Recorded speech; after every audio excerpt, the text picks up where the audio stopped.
The classroom aboard the Galactic Concord Academy was designed to foster unity. Transparent walls overlooked the swirling blue nebula outside, and the room buzzed with diverse voices, clicks, hums, screeches, and the occasional telepathic pulse.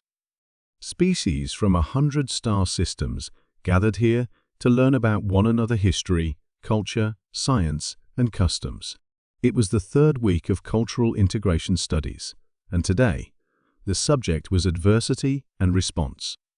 Instructor T. Varen, a crystalline life form from Echelon 9, floated to the center, their facets pulsing pale blue. Today, T. Varen chimed, each species will share an example of a typical adversity they face and how they overcome it. A blue-furred Graxil raised one of its 7 hands. On Graxil Theta, seasonal acid storms force us into biohibernation pods for 3 months. We adapted by evolving silicate armor beneath our fur. A wave of respectful telepathic approval rippled through the class. Next, a Tharnic jelly being pulsed purple. We are born in zero-gravity oceans with gravitational surges that randomly hurl us into the void. Most do not survive. We build magnetic nets to catch the young. The class murmured in awe. The stories continued: planetary quakes, solar flares, predator plagues, each tale met with admiration and empathy. Then, it was the humans' turn. Alyssa Reeves stood slowly, adjusting her jacket. She was the only human in the class, a scholarship student from Earth's outreach program. She gave a small, polite nod before speaking. Well, she began, on Earth, kids usually walk to school in the morning. I used to walk 4 kilometers through a snowstorm when I was 8. One time, a bear chased me halfway. I had to climb a frozen tree and wait until it got bored. The room fell silent. Even the air recyclers seemed to hush. Bear? Stuttered the veteran beside her, who resembled a sentient fern. Yeah, Alyssa said casually. Big mammal. Lots of teeth. Runs faster than a bike. Pretty common in the north. Luckily, they don't climb much. Tavern pulsed a sharp red, a sign of confusion. You survived a predator attack without defensive mechanisms or support systems. Well, Alyssa shrugged, we had a stick. And yelling helps. The crystalline instructor took a long pause. And this was typical. Oh yeah, Alyssa said, warming up. That was just school. Later, in summer camps, we were taught how to make fire with rocks and sticks, navigate using the stars, and build shelter with just a knife. A knife? Whispered a telepathic voice from the back. A blade used for close-quarters combat. Well, Alyssa grinned, we used it more for cutting wood. Though once a raccoon tried to steal my food, and I had to never mind. A tentacled Garathi turned a pale shade of green. You allow your offspring to enter lethal environments for education? Alyssa tilted her head. It's not lethal if you're careful.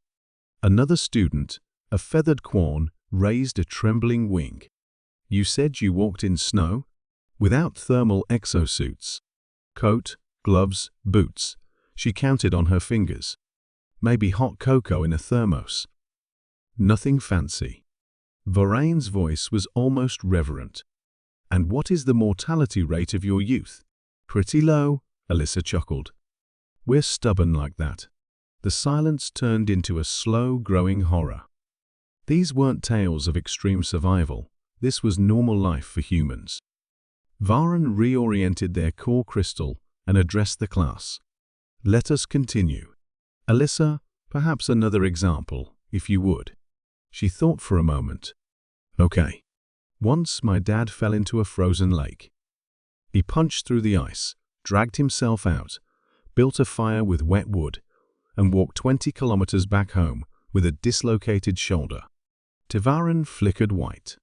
Your father is a military officer? No, Alyssa said. He's a plumber. That did it. The Quan fainted.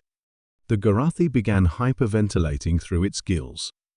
Several species retracted their sensory appendages as a show of psychological distress. Instructor T.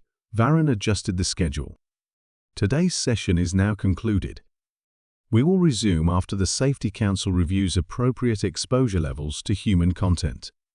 As the students filed out, some floating, others slithering or flying, a few avoided Alyssa's gaze entirely. The veteran beside her remained rooted in place, trembling slightly.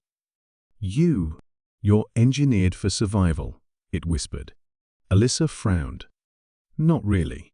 We just adapt." The veteran stared at her, horrified. "Adaptation is supposed to take millennia. You just decide to survive." Later that night, in the faculty lounge, T. Varun floated in contemplation. "I fear we have miscalculated the human inclusion timeline," they mused. The dean, a gaseous being in a containment orb, rippled thoughtfully. "Are they a threat?" "Not in the way we expected," T. Varun replied. "They are not predators. They are not conquerors. But they endure. Through cold, hunger, pain. They smile through it. They normalize what would traumatize us," the dean murmured. "And their children do it before reaching full development," T. Varun added. "We must tread carefully."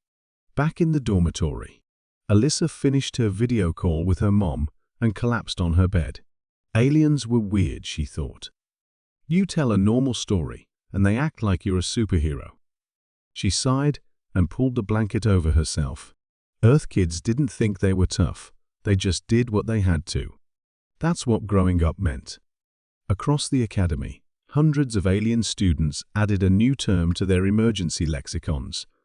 If encountering a human, avoid provoking. Smile. Offer cocoa. Because whatever humans called normal was terrifying.